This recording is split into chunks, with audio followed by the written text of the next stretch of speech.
We're going to get to talk about using GPTs to simulate insights. Just to kind of walk us through what we're going to do, we will, one second here, I'll just give you guys a little bit about Prisma just so I can earn a little bit of credibility and let you guys know why we're talking about this. Talk about how to leverage AI to simulate real world experiences. I will walk us through a quick example around home buyers, and we'll wrap up with a summary and key takeaways, and then we have a question for discussion in the breakout groups. So what do I do at Prisma Strategies is we help companies leverage AI to drive growth and efficiency. We do that by putting AI into business processes, walking through trainings, using AI to optimize research and bring out develop new methodologies, and to support strategic decision making. So oftentimes, I think this is a great cartoon to explain how a lot of people are currently using ChatGPT, which is you give it a bullet point and it spits out an email. And on the other side, somebody takes your long email and uses AI to summarize it back into that same bullet point and pretend to read it. But what we're going to talk about today is kind of leveraging GPTs, or the GPT part of ChatGPT.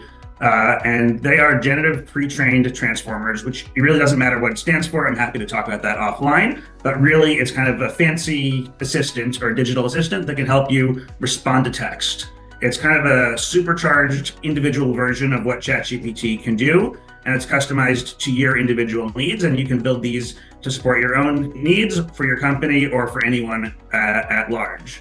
So what we're going to do today is kind of build a GPT that will help simulate focus groups with the ultimate goal of optimizing a research guide. So kind of in the before times, you needed to do specialized repeated tasks. If you wanted to find some preliminary insights, you needed to pay respondents to do focus groups. If you wanted to translate folks' documents, you needed full translation teams. And if you wanted to write a guide, you might need to buy some research reports on a topic.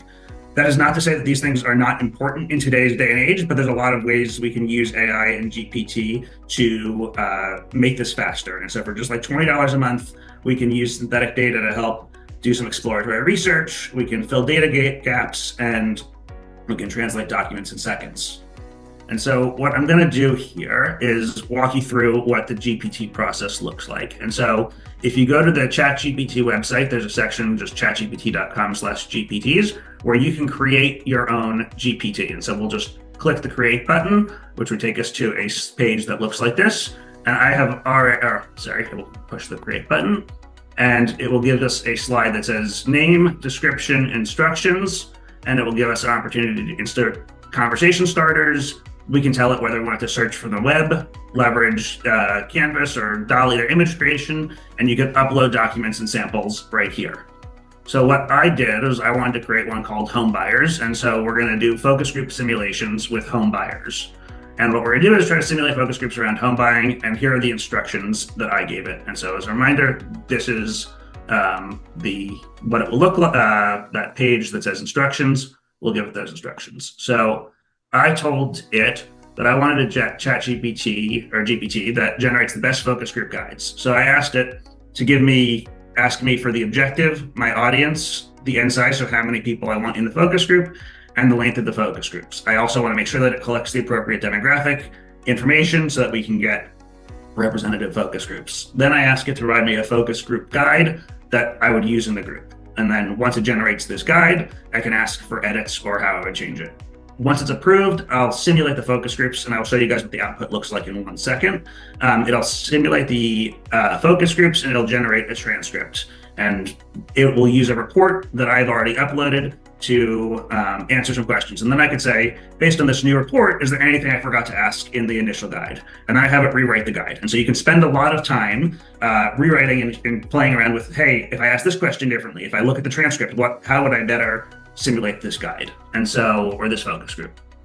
So what I wanted to do, and so everyone can see, here was a sample report that I uploaded, so it can build the report around home buying, and I can go over here to my ChatGPT simulator, and you can see what it is. So I said, I want to understand the difference between Gen Z home buyers and millennial home buyers.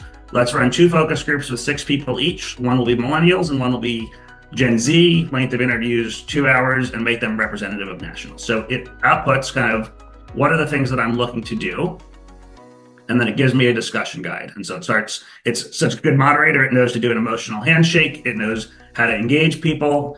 and it builds out this guide and gives you estimated time lengths and walks you through it. Then I tell it, this looks great, I want to proceed, and it will actually generate a summary of the transcripts, or the transcripts from these fake focus groups. And so for the user interface experience, you can use this format to copy and paste certain types of documents straight into Excel, and the chat and the GPT functionality moves over to the left, but I like to just see it all in one big page. So I said, this looks great, I love the transcripts, generate a report. It generates a report for me right here, which we can read, and it'll tell you millennials prioritize stability and investment and control over the space and view home ownership as a long-term goal, whereas Gen Z is more skeptical about traditional home ownership and see it as an investment, but are open to alternative housing. So that's fantastic. I will spare you guys reading the rest of the report. And then I say, well, based on this report, is there anything, and the transcript, is there anything you would have changed in the guide? And it then outputs and tells me it would like to revise the guide here to incorporate alternative financing models, digital influence, and shared ownership trends. So then I can rewrite the guide and constantly evaluate and go back and forth with this thing. And the difference from just traditional ChatGPT is, if I did this once, I would have to redo this every single time. Now that I have this GPT, I can effectively say, anytime I want to run focus groups with home buyers, I can try millennials versus Gen X, or I could try people in urban areas versus rural areas, or New York versus Florida. And so when we come back here, what I would like everyone to take away from this kind of, and I promise you guys it was that easy. I just went to this page right here. I gave it a name, a description, and instructions, uploaded my sample, and then I created the GPT. And then it will interact with me super easily. So the takeaways here are that I wouldn't always assume AI makes things faster and cheaper. Sometimes it takes actually a while to play with AI. You want to mess around with the guides and use human creativity to generate fake responses, but it doesn't necessarily mean that what used to take you 2 hours has to take 2 minutes. You could use that same 2 hours of time to really emphasize and create the best possible output in the guide, find new hidden insights in the synthetic data before you go out to the real world. Second is that the generative AI tools can support us to enhance our guides, reports, and even the workflows. So I used one that was around synthetic respondents for focus groups, but you might say, hey, I constantly have to be drafting emails, summarizing what's my project updates for my team. So instead of having to build this from scratch, you could build a GPT that summarizes those team updates. And then create different GPTs, kind of as a reminder, with the right privacy constraints. Just buying it off the shelf doesn't let you upload client data there to test different data analyses. So one of the things that I like to do is, if I'm looking at a research report and I want to say, here's the transcript and here's what my report is, am I biased in anything? Did I miss something that I should have done? Or did I really want to see a certain output in that report? And so I made that the highlight of the report, but really the transcripts didn't catch that. And this is a kind of a great way to build a GPT to help catch bias, or you can use it to write the guides. And so with that, I would ask our breakout session, now that you can create your own GPTs, what are you going to build? And my hint to everyone is to think through an activity that you could speed up or improve in a faster way. Thanks, everyone.